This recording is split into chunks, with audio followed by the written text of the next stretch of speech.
Jako sam zadovoljan koncertom, mislim da su ovi koncerti u Zadru potrebni i mislim da smo na dobrom putu da takvi događaji koji su zbilja vanserijski budu sastavni dio glazbenog života grada Zadra. Zadovoljan sam, zaista prezadovoljan sam u stvari, jer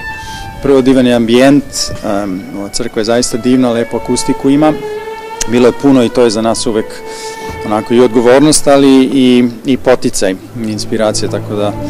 bilo lepo i publika zaista voli ovde i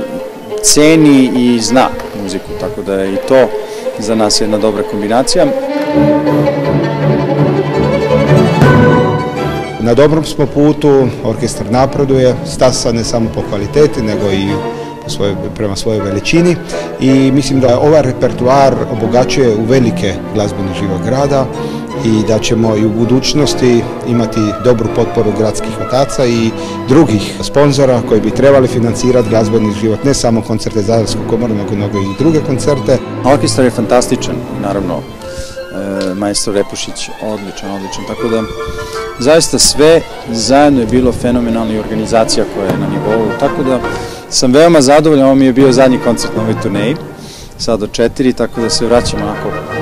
zadovoljan sutra.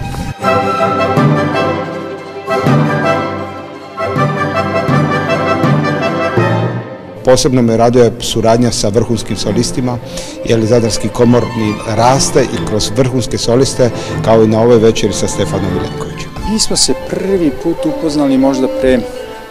9 godina, recimo 8 ili 9 godina, i svirali tada i na Dubrovačkim ljetnim igrama i mislim ovde isto u Zadru i godišnja doba Vivaldija i Paganinija Campanella, sećam se. Tako da od tada nekako smo ostali u kontaktu i ostao mi uvek jedan lep osjećaj kada pomislim na njega, jer je zaista